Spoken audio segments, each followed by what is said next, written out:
Good morning, everybody. I'm Tracy Bartley with the Kitaj Studio Project. I'm in Los Angeles. I worked for Kitaj during his time here in LA as a studio manager, and then came on with the estate upon his death. And we work towards promoting Kitaj's legacy, and we've also started a program to help other artists and estates around issues of legacy planning. So I'm so excited you could join us today for our What is Legacy Planning session, and we have a great group of people to talk about this with. So I would like to introduce first Julia Schwartz. Good morning, Julia. Hi. She's the Director of Administration and Development for the Artist Legacy Foundation in Oakland, California.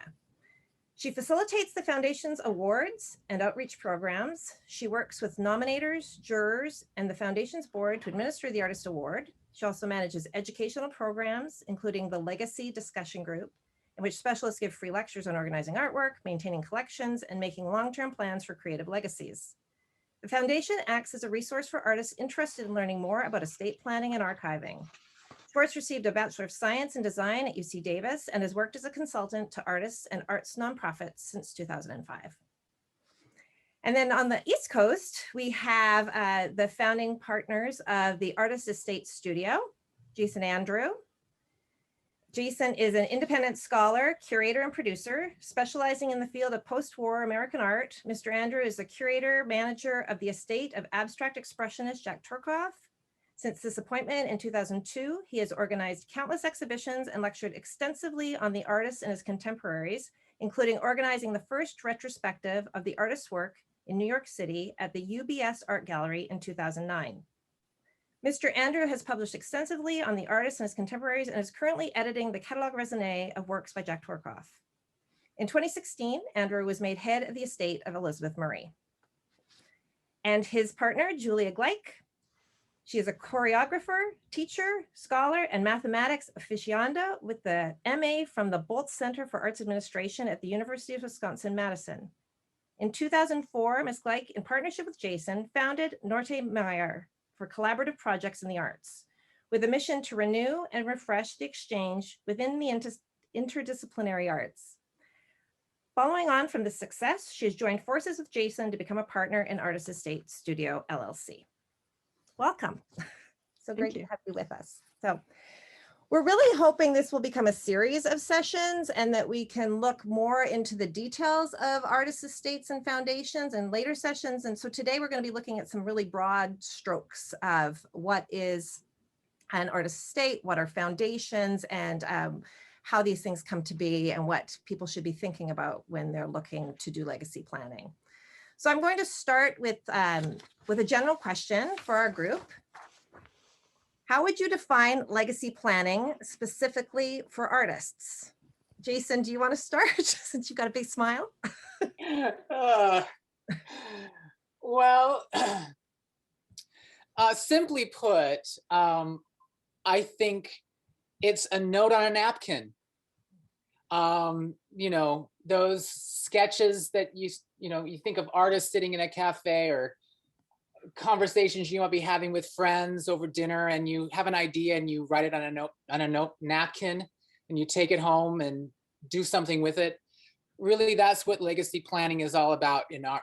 It really drills down to that. It's an artist's intent. What do they intend their legacy to look like?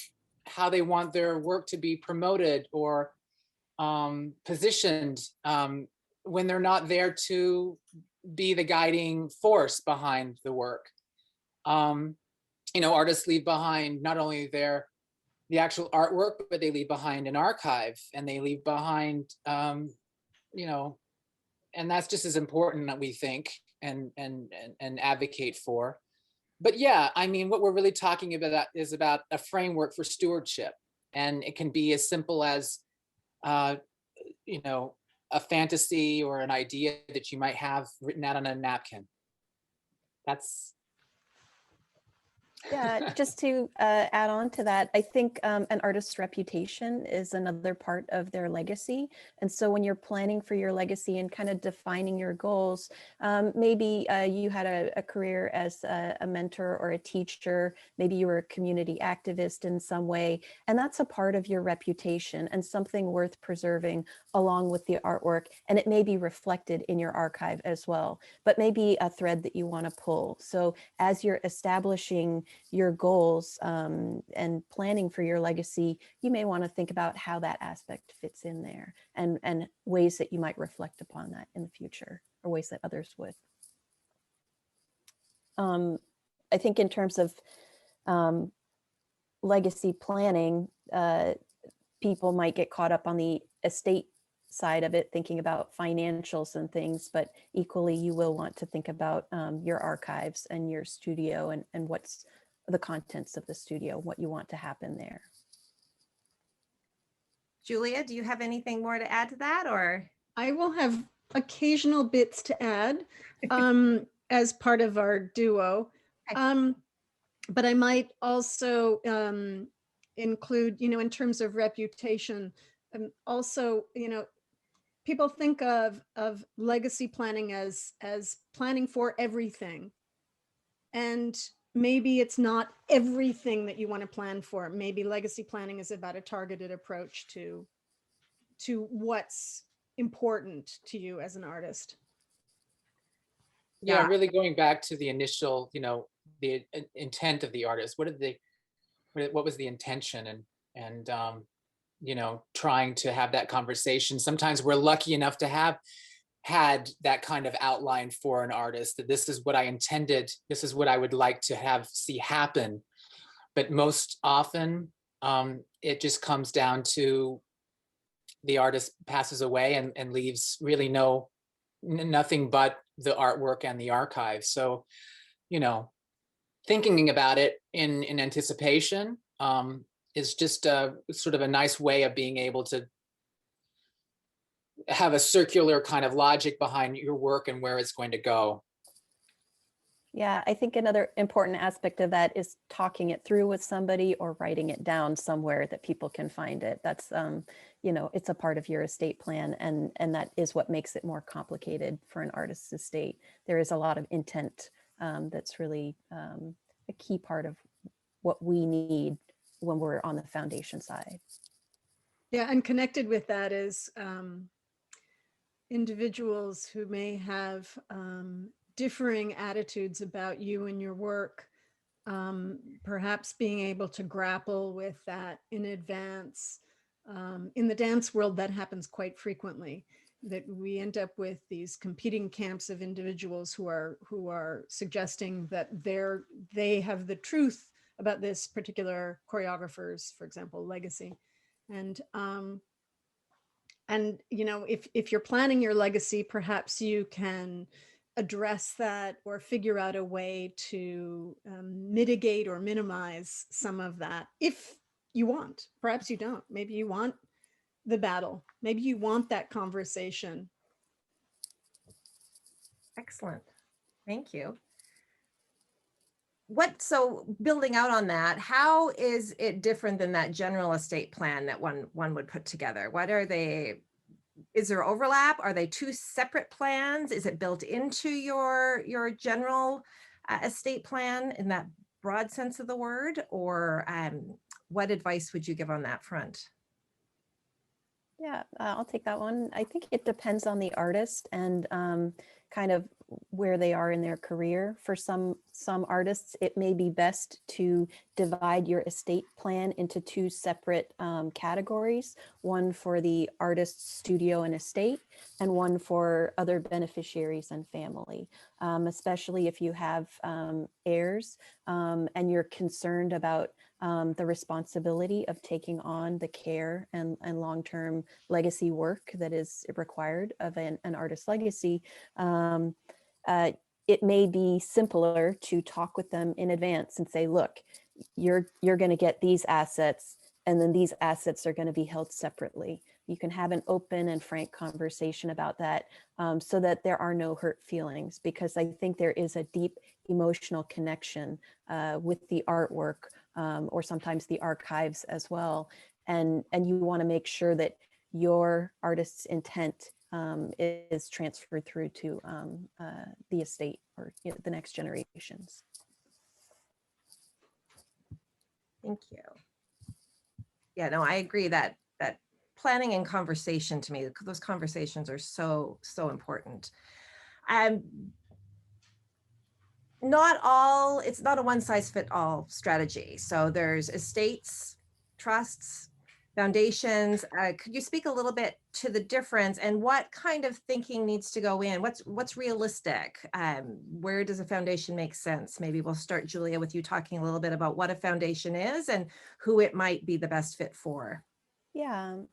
So a foundation is a 501c3 nonprofit. You need to apply for this status, and it's really, it's not for everybody. There are a number of costs involved, and you do have staff, and you have a board of directors or trustees in some cases. And the real goal is to fulfill a charitable mission. And whether that is, in our case, it's giving out money to living artists through an award, and then also sustaining and managing the artwork of a deceased artist, and getting the work out for exhibition and for educational materials like publications. And you're a multi-artist foundation, correct? We are. So the goal with our foundation is to have one administrative hub supporting multiple legacy artists and their philanthropic goals. So the goal there is to reduce the administrative costs overall, because if each artist had their own foundation, there's quite a bit of duplication there. But it's even splitting those administrative costs, you still have regular storage costs. You've got all these other aspects of maintaining a legacy that do require funds. So it's a careful consideration when you're thinking about what your legacy goals are. How much can you afford to do, and how much do you think it will benefit your long-term legacy? And there's really quite a few different options that you can choose. You, Julia and Jason, with the estate and trust options. Could you Yeah. describe that? I think this really, it's I hate to keep going back to this idea, but the artist intent. I mean, there are artists that really want and feel like they had a full life and decades of work, and that requires a lot more management or consideration than an artist that may have never had any exposure at all and and dies without any notice. I think about John Maloff and the Vivian Meyer archive. She died in pretty much obscurity without ever having a conversation about what a legacy looks like. And he really took on, that conversation. There's a lot of dialogues that we have with living artists. There's a lot of opportunities there and strategies. There's a liquidation and preservation. We like to call, it's to be blunt and honest. I just want my work to be placed. I want it to be out in the world. I don't want to build a market over a decade. I don't have the capacity, the heirs to have that kind of long view.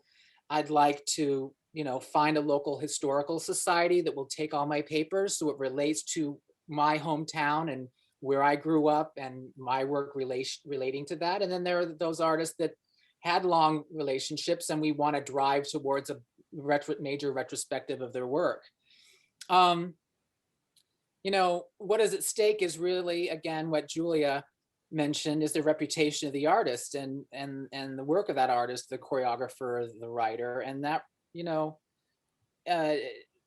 needs to be retained in a contemporary reference. We're living in a digital world now, and that kind of legacy planning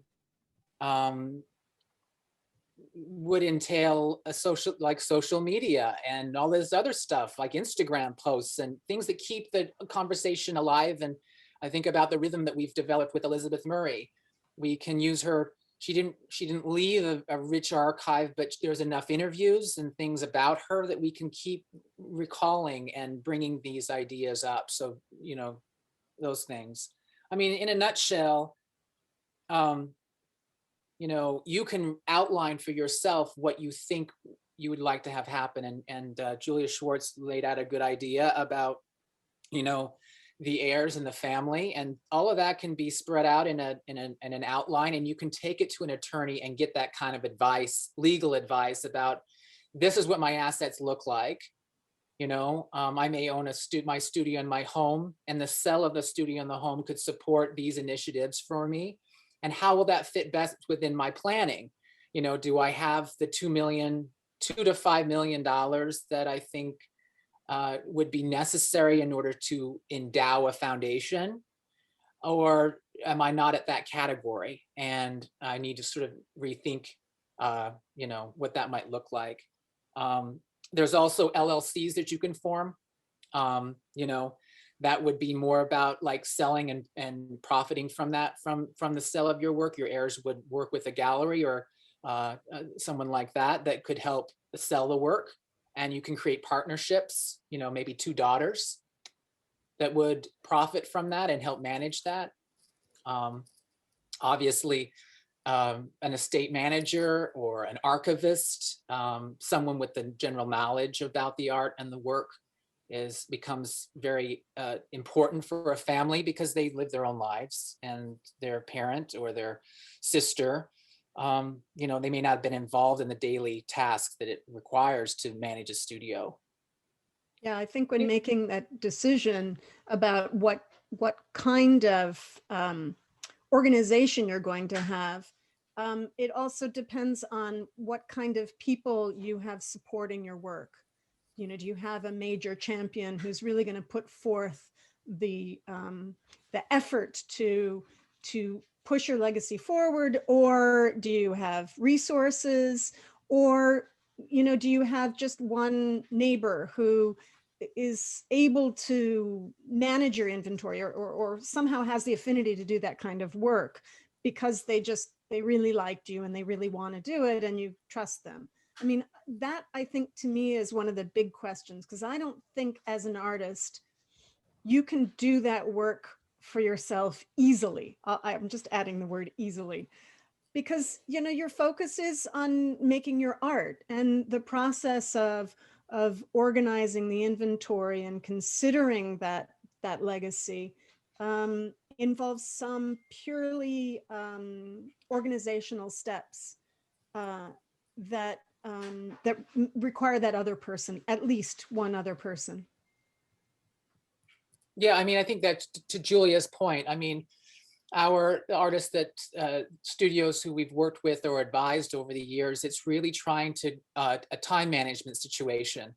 You know, they're alive and they should be making work, and not focused entirely on their legacy plan.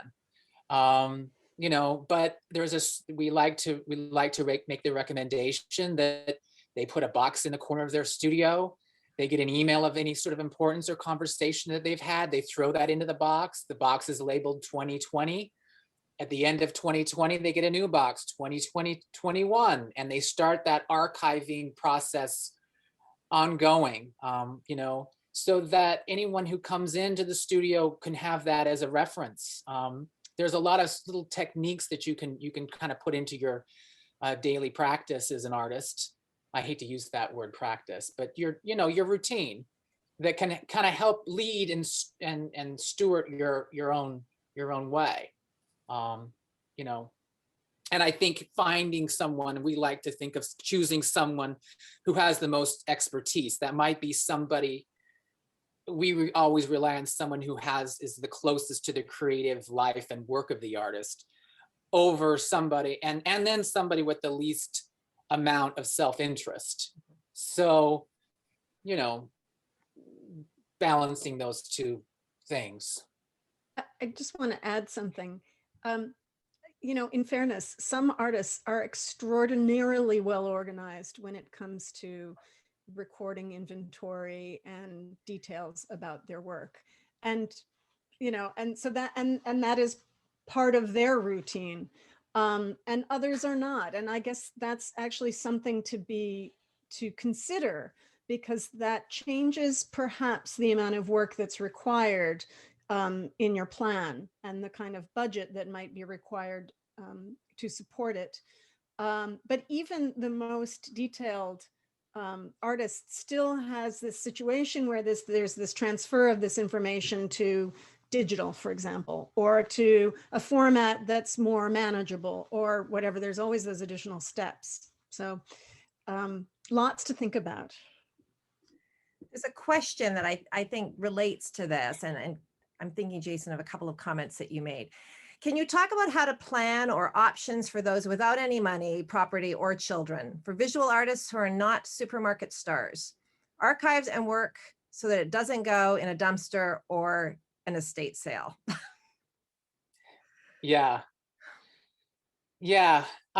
This comes down to nuts and bolts, really. I mean, and when it comes down, and again, nuts and bolts and budget, you know, you're going to have to think about storage, what's going to happen with the work. It needs to be, it has to be stored, insured, you know, so it's protected in that manner. And then somebody who can help manage that.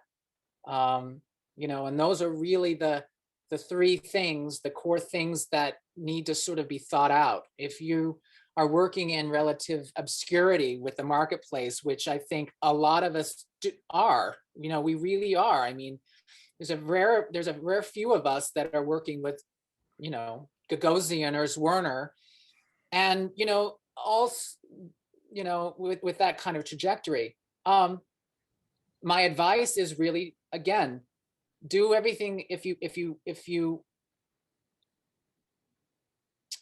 you're able to find that time where you can situate a core collection. These are the most important works that I want preserved for my legacy. Maybe it's 8 to 12 works. That's what we always recommend, 8 to 12 works. You can start simple by going through your entire inventory and finding these works, and start simple. This is the storage that's going to require to store this work. Maybe add 1 or 2 more over the next course of that conversation. So then you develop really what a core collection is to you as an artist. And that is very well recorded. It can provide an outline for anyone following up. For insurance purposes, we can just insure these 50 works out of the 300 that are here, because these were the ones that were the most important, and we only have a budget to insure these works. Everything seems to fall in place if you start very simply. If you think about trying to inventory decades and decades of work, you're going to find fatigue. You're going to hit fatigue fast, and it is fatiguing. It's fatiguing for us who are in a position where we are equipped to do this work, right? But I think that that's the best way. We need to know what the inventory is. We need to know what your intent was. And if those rudimentary tools are in place for any artist at any point of their career, those people who are going to come to assess that or look at it will know and can help, you know. I think of Squeak's great, you know, Squeak has such a great, I forget what her saying is, and I think Julia Schwartz can tell us what it was, but everything is worth preserving. Every artist lives at a time worth preserving, and their work, whether it references exactly, you know, literally what this time is, it represents their time as an artist and their life, and it's worth preserving. Every element of it. Throwing anything away, or, you know, getting rid of any of the any inventory or things like that is, you know, it all ends up to the story. It tells that great story.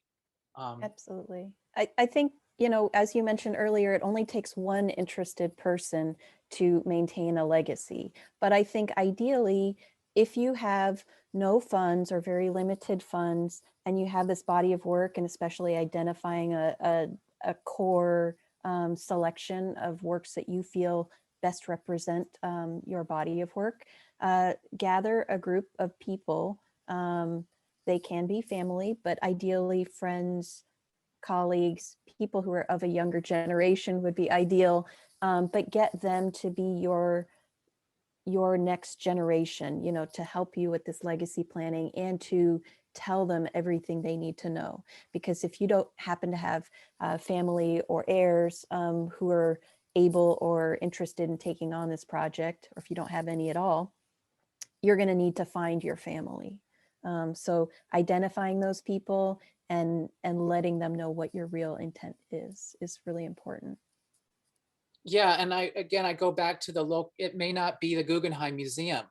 Yeah. It might be your local regional historical society that doesn't have a lot of money to buy all of your work or your archive, but that's the give. I mean, you can put yourself in a position where you're either this stuff is going to end up in the trash, or it can be preserved on a level that's very respectable and there for future. I mean, I know a lot of historical societies are now finding ways to accommodate local regional artists and being, I think a lot of people, the greater art world looks down on regionalism, but I am a true proponent and supporter of that. If you live in, you know, North Carolina and a small town, but you've got a really good historical society nearby, they may be your go-to and they may be your community.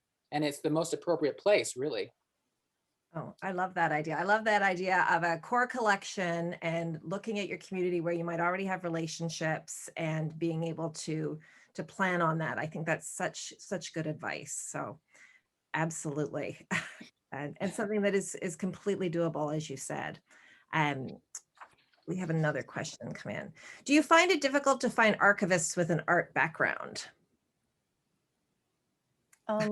We haven't had any trouble with it. You know, there are these museum studies programs. Those have really blossomed over the past 10 years, especially. And I think, you know, I don't know if you need an archivist with an arts background, because archiving is about sorting and organizing. Ideally, you would have a couple of team members, or you would have one person who's a real specialist. And anybody can pick up an archive book and better learn how to organize and sort papers into an easily searchable archive. I'd like to add to that. One could argue that each artist or each archival case is going to be different and needs to be defined. So in a way, the specialist hasn't been created yet for that archive until they step into the role and learn the body of information that's there, and then start to make decisions about how best to then create these procedures for finding and saving and preserving. But I kind of think it's interesting that you know about a subject, and then you come upon this artist and you go, oh my gosh, there's so much to learn here, and there's a different approach, a different attitude. I need to consider how they described their work, how they typed it, what categories I need to gain access to this information that then makes it more shareable, and it becomes possible to educate others about it. Yeah, great. It's a great point, Julia. You know, I have to newsflash. I didn't go to school to become, you know, I didn't study this in college, or I took an art history course as an undergrad, and that was it. I started out working with artists in their studios, and you know, sort of found my way through hard knocks and many twists and turns as life loves to take us. Mm-hmm. And, you know, like Julia said, I became incredibly familiar with one family, the Twerkoff family, and found ways of creating a unique conversation between the artist, the family, and the gallery system marketplace. And that's really sort of where what we do, it fits in. You know, galleries these days aren't able to take on the big heavy lifting of taking on the archiving and inventorying. The idea that you're going to be represented, solely represented by a gallery is a phenomenon. Let's just say that. We're not real big proponents of that either. But at the same time,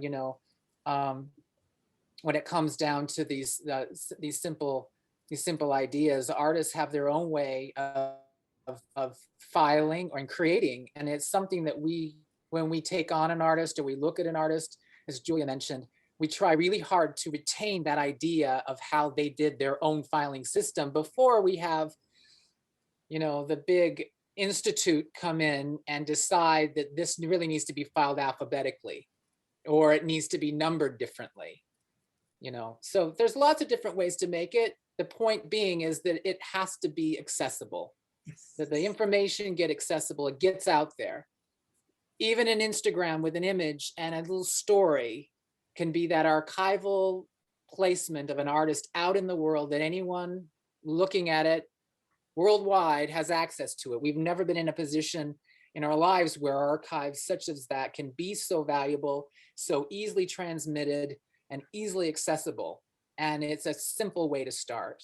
Even a living artist, this is a painting I made when I was, coming out of graduate school. It's a transformative moment in my career. Here's the picture.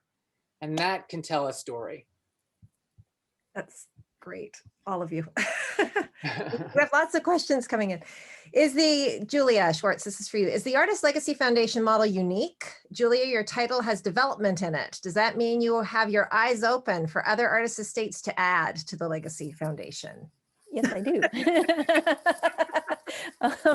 We're not unique. There are a few other people that I've spoken with, and it's a conversation that I love having because there's a artist manifest on the East Coast, and they are also looking at the multi-artist endowed platform. And I think it's a great idea, especially for maybe regional artists, like Jason was saying. It may be the case that among a group of artists, and especially ones that had an interactive relationship or some sort of connection to each other, they might be a great fit for their own multi-artist endowed foundation. And one could also say that the Holt-Smithson is a multi-artist foundation. That's two artists, but that's multi. And so there are some other examples of people doing similar things. Did I answer the question completely? You did. Yeah, I'm going to dive in there too, because I think what's interesting here is that the history behind Artist Legacy Foundation is really two artists or a group of artists that got together to say, we may not have the resources individually to preserve our legacy and continue our legacy, but together we might be able to have enough ideas in mind and hopefully, enough income to support such an initiative. And I think that idea is very unique. Nancy Holtz and Smithson are another league in that there's an active marketplace for their work. There's a lot of history being developed around them, but I think that Viola Fry, struggling as she was as a living artist, pulling together her resources, and then Squeak coming together with her ideas and pulling that whole institution together in a way and binding it with love and care and concern, we can't help but honor it and see it as something that's very, unique. So there we go. Well, thank you. I think it's also about philanthropic firepower in a way. Yes. The ability for somebody who wants to do charitable giving, but maybe isn't able to do that whole process. It's a time-consuming thing to set up an awards program and to facilitate an awards program. And so maybe a group of artists wants to do that, giving back to living artists in the future, and that's a part of their mission. Maybe they can all band together and give one big prize rather than several small prizes that all need to be administered. So there's some additional benefits to banding together. And that's an important point, because that philanthropic piece is very important for a foundation where it should be giving that greater sense of public good. What is this doing for us to allow for that tax exempt status? So I love that idea of the power behind the group. to the nuts and bolts of it, someone has asked, what is the cost of starting an artist foundation versus joining an estate studio or a foundation that represents artists? So having, I guess that's reading as you're having your own foundation. I know there's cost benefits to joining a multi-artist, although you still have this storage and those kind of standard costs versus doing something like staying an LLC or having representation as an estate. Yeah, they're all completely different, and it really depends on the artist, what's in their estate, how much it's been organized prior to their death, and a number of other factors. So it's not just, when you talk about the startup of a foundation, just to open the doors may be a limited amount of money, but keeping the doors open is a whole other matter. You're going to have a staff person or even somebody part-time is going to cost money. And then where's it going to be? Is there a location? Do you have free rent, or are you going to pay for an office space? And then a number of other factors. So it's very much hard to pin down one exact cost. And also thinking about how long you might want to keep this project going. Some foundations do talk about a sunset, and they think, okay, this will last for approximately 15 years. And at the end of that, the residue or the remainder will plan to put it somewhere else, or it will be donated somewhere else. So, that can cause some pressure on the foundation to do its activities as quickly as possible. But it may also be a realistic choice for someone with a set amount of funding. Yeah, this balancing our liquidation and preservation. I'm thinking about Leah Levy as well with the J. DeFeo Foundation. That foundation was developed, and I know, and I mean, this is in talking with Leah and over the years, there wasn't a lot of money left, and J. DeFeo's recognition as an artist that we have come to, which now is quite established. But then when she had passed, she was without a gallery. Major important work. We think about the Rose at the Whitney, and not a lot of assets and not a lot of money, but one individual pulled together, took the idea of the mission, which J. DeFeo had in her will, and she did what she could. She gathered together the people, she waited it out, she took her time and found collaborators.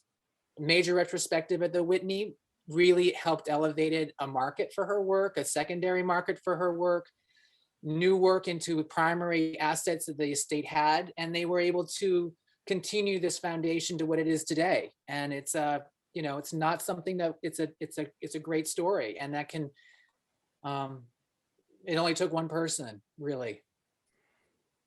That's an important point. And to that, an estate or trust or foundation is born from death, and death is a very difficult emotion and status to come to terms with for someone living and creating. How does one approach the topic of legacy, the discussions that would be helpful, and who should be asking these sensitive questions to the artist? I think this is a big one, and something that as a studio assistant, it was hard to start the conversation, but I think when we talk about legacy and controlling legacy, it starts to become more attractive. So I'd love to hear your thoughts on this question. Yeah, I'll give it a shot. I think control is a excellent word. I think as artists get older, and I work with living artists as well, and so I understand it's not always the right time to bring up these topics like, hey, we all have a 100% chance of death. But I have this brochure, and there are many other foundations that have created similar brochures. Ours is called Establishing Legacy Goals, and it's just the top line, what do you want to happen? And it offers some various options for ways that you might think about your legacy. The Joan Mitchell Foundation's Call program and Call resources also has excellent ways to talk about legacy planning. But I think that you need to get in there and And I think studio assistants do have a responsibility to talk with their artists about what their long-term goals are, and also talk with them about what their most prized pieces are, you know, to build that core collection. Because sometimes you have your favorites, you know, looking in the racks, this one's my favorite, but you don't know what's the most important to the artist. So having that conversation opens a little door there, and then you can start to get through that door just a few questions at a time. Yeah, I think that's Julia. Go ahead, Julia Gleich. There's a East Coast Julia. There's a there's a real tension sometimes though between the effort to make those kinds of decisions, or we could maybe describe them as proclamations, because as you know, as an artist, I might not want to single out any particular works. It might go against my philosophical view of making art in the first place. And I mean, that's a challenge, I think. And yet, on the other hand, I'm not entirely sure that there has to be a one right way to do it either. So, you know, maybe there's some sort of middle ground that could be achieved in that kind of conversation. And of course, the other avenue there is to look at the past, you know, what works have been exhibited, what is their provenance, things like that, in order to establish the idea of a core collection. If an artist is reluctant or resistant, or it doesn't fit their artistic identity, it's problematic in the way that any other sort of marketing idea might be problematic. There's always going to be some sort of potential clash there. So, I mean, I agree the questions need to be asked, but I also recognize that, you know, artists are people with personalities, but yet also as an artist, you know, you have developed a very particular point of view about what you produce, what you put into the world. Yeah, and just a note to those studio assistants out there that are working with artists that aren't open to this kind of discussion. It's not your obligation to make these conversations happen. It's your obligation to earn the trust and confidence of the artist. So when the time comes, that question can be asked. You know, studio assistant day one shouldn't walk into the studio and say, well, what are you going to do with all this stuff when you die? You earn that respect and you earn that trust, and those questions fall into place. And then just organically you learn, you will learn priorities for that artist. We work with an artist who is reticent about our website, and it's an older artist, and it's been challenging because we're also balancing, this is the best way. You have a great career. This is the best way for people to immediately have access to your history and to the work that you've done over the years. The website is finished and continues to be, you know, tinkered with a little bit here and there, but this artist is absolutely reticent of that technology. And hopefully, you know, there'll be a time when they say, okay, turn it on. And then, you know, we have that conversation. But while they're alive and while they're here, they have that power. And it's your job to drive the artist's intent and, you know, respond to that. Support that. There's a couple of questions around technology. I want to add one more example. We recently had an eldest wedding, and she was lovely, and I really wanted to help. Oh, I guess somebody froze. Okay, we really wanted to help her out, and so I figured out a way to make it feasible. We had one of the people we work with, one of our consultants who geographically could be in that area. Anyway, the long and short of it is that he really didn't see any need for our involvement in any aspect of his studio. His, you know, he's still painting, but his wife wanted the feeling that she could have an oversight of it in the future. And so our consultant went up, and they were marvelous. They hung out with the artist and just had conversations and looked at different paintings. And in that process, were able to discern the works that the artist thought were their best works without having to ask that specific question. And so the artist didn't feel trapped into, sort of creating a sort of normative approach to the art, creating a hierarchy. And it was really successful and wonderful. I mean, I'm still going through some of the materials right now so that we can feed back to him and his wife. But there are ways forward that maybe are indirect. Oh, that's a great model. As far as websites and social media, there's a question around what technology is changing. This is, I inherited my late husband's foundation without any endowment. It's been my pandemic project. I was finally getting ephemera to Archives of American Art, and I created a very deep website, but I'm older and concerned about keeping that site up with changing technology. How do you address those? Is it enough just to have it there living on the web? Can we be confident? I know that the archiving of digital material is something that we're all thinking about right now, as well as, do you archive Instagram? Do we need to be archiving our Instagram for our artists? And all the paper. How does that look? I do know artists who print out everything that they have online so that they have a hard copy, but I'm not sure that's realistic for everyone. Do you have experience in that area? Yeah, so I will mention that there's a book company that will make these little square books of your Instagram posts. And so maybe you don't want to capture every single Instagram post you do, but you could pull a selection of them, and that would be some sort of paper reference in a nice format that could just get popped into your archives in the future. It's a fairly low cost thing to do, but I think it's also a higher quality than just printing out on printer paper reams and reams of Instagram posts. I think this won't capture comments, but it will capture your caption. So, you've got some level of record there. One of the interesting parts of Instagram is the back and forth conversation. So if there is a really rich conversation, you might want to print that out.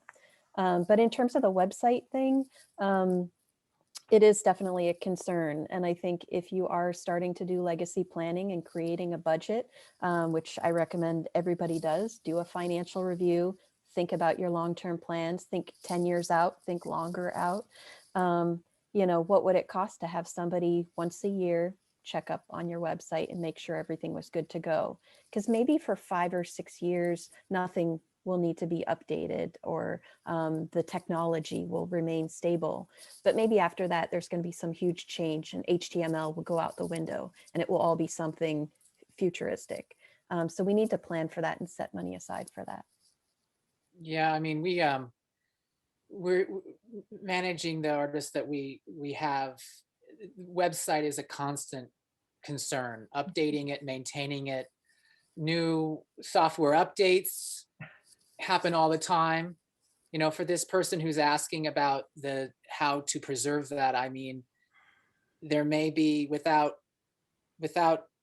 someone who you can turn over hand the keys to, it would be interesting to try to find someone who at a local library or historical society who could maintain that, and maybe you have enough money to allow that website to be updated and maintained for 5 years. I mean, websites aren't that expensive, and updating it and maintaining it for 5 years, you never know what might happen within those 5 years. There's also the possibility, I know that the Frick collection was doing this for a while, but they were actually archiving websites and saving them and archiving them. So I have a contact there at the Frick library. I'm not sure if they're continuing to do that, but that is something that they want to, they're pursuing that technology in order to preserve those websites, because a lot of websites just get out of date and change. We're working with a younger artist who passed away unexpectedly of cancer, and she designed her own website. So we encapsulated her website because this was her idea. But then there's like the real life. This is what I want to see, the nuts and bolts of an artist that can help in the marketing of her work. But we preserved her, the artist designed website within a website. So, you know, there's lots of different ways of approaching it. I definitely feel for this person who has put all this work together and donated a lot of the work to, apparently donated the Archives of American Art. You know, they will process that as well. So her fear that the website may go out of date, at least the papers are in a good place. And you never know down the line when someone's going to say, who was this artist? You know, There is an ongoing project. There's a Wayback Machine. So there are these websites that crawl other websites, and you can get, you know, I mean, there's always access to the historical information, though you have to know how to find it. But it wouldn't be the functioning website necessarily. It's just a copy that you can download and sort of look at, but it's not interactive. And that's what the Frick was doing, I believe. They were crawling and then retaining that instance they're of the basically website. time So they stamping would that do moment. right. So they do it periodically because obviously websites continually change. Thank you. Let me see if there's, I think too, thinking about that one person, and someone was wondering, how did that one person with Jay DeFeo get permission to do that? And I think that is a question, and it comes back to this conversation we've just had too about those conversations that you have with artists that you work with. But, you know, you find that one passionate person, and it can be, you know, outside, a scholar or a graduate student. I've come across students who discover someone and are able to bolster reputation. Can you speak a little bit to permissions, how it works if someone comes from outside of an artist circle and is interested in promoting the estate or being the advocate? Yeah, I think it's really the artist needs to make that decision of who they would like to work with. And the cases that I've seen, in the case of Leah Levy, she was working with Jay DeFeo during Jay's lifetime, and so there was a communication between them about the agreement and the Jay's wishes. And you know, I know the estate of Anita Steckel. That was a graduate student who was doing research on Anita Steckel, Rachel Middleman, and they didn't really have a deep conversation about it. But after Anita's death, she did take on an administrative role, and she's been doing great work for Anita's estate, another estate that maybe did not have enough money to become a foundation, but is still doing excellent work and promoting research and scholarship on the artist's body of work.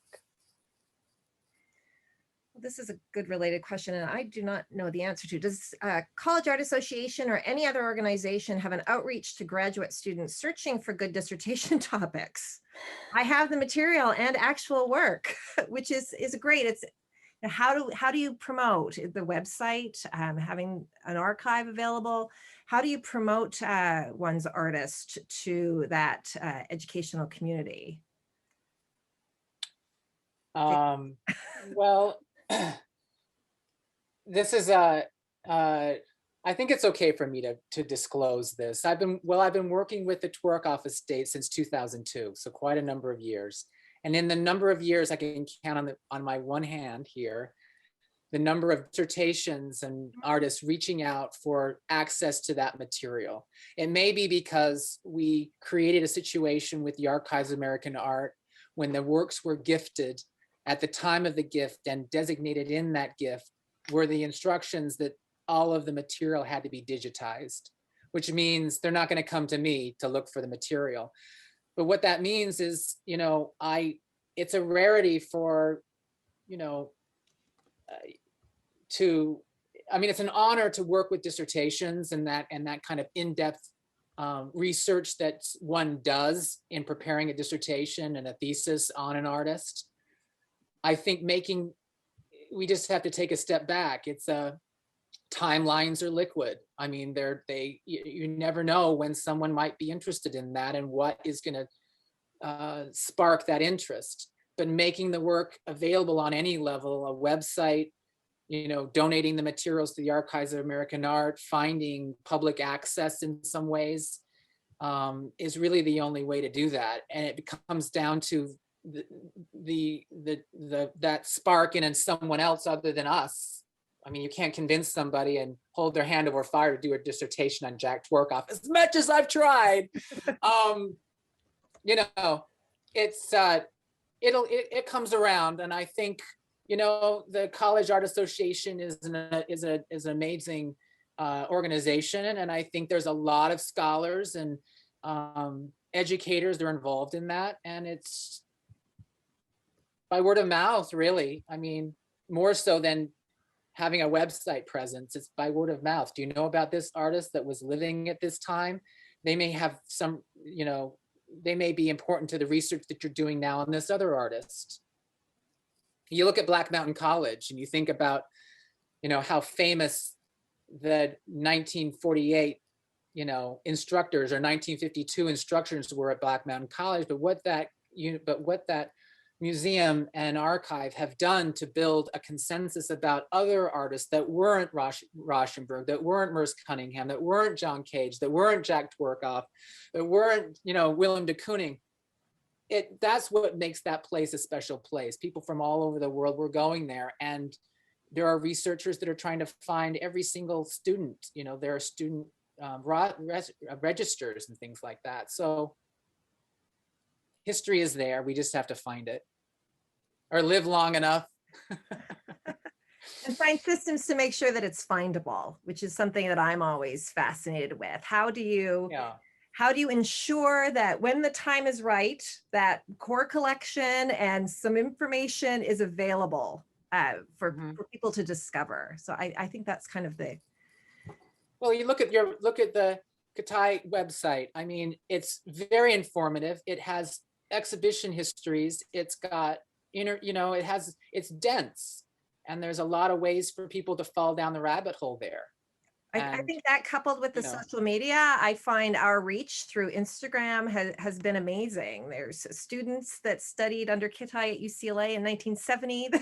It's those conversations, and then they build out. So I think there are those mechanisms, and we're lucky to live in a time where the digital world allows for all of that. Being mindful, I think there are also some library resources. Yes. It's something that we're starting to look into, but just getting a listing that you have the archives in this location and that you can contact this person for access to the archives. I think in many cases, these archives are tucked away in various regional areas. They might not be in UCLA's libraries or in some local library. So just letting people know that access is open and available to researchers for graduate studies or whatever. Oh, that's excellent point.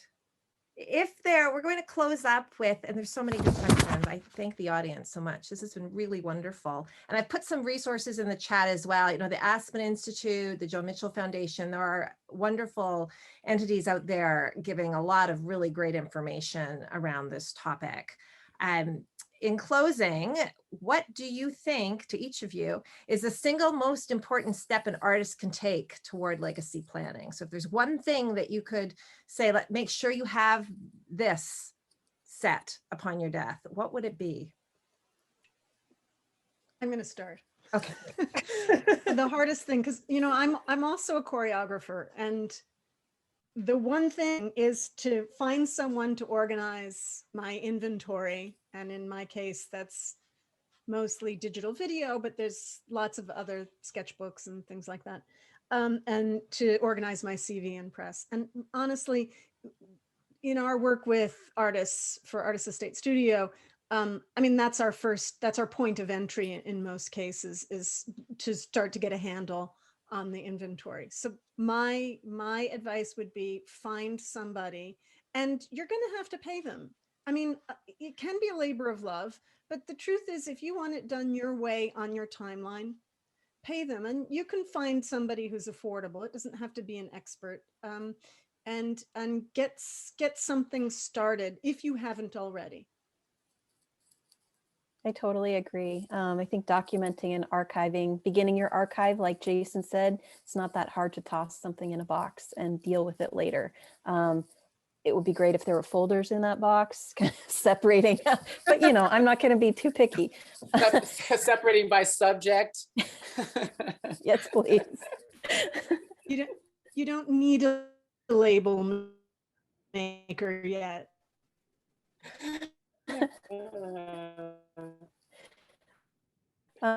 But yeah, Use first. I think it is documenting and archiving, and also establishing your legacy goals. Just sit down, think about what do you really want. And then I'm going to go back to the first thing I said, the note on a napkin, which kind of sums up what Julia Schwartz was saying.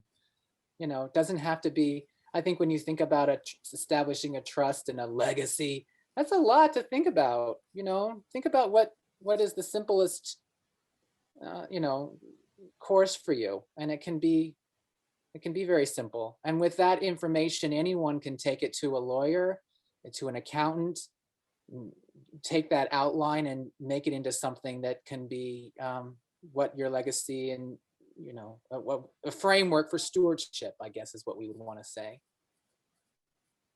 Excellent. Thank you all so much. This has been really, really wonderful.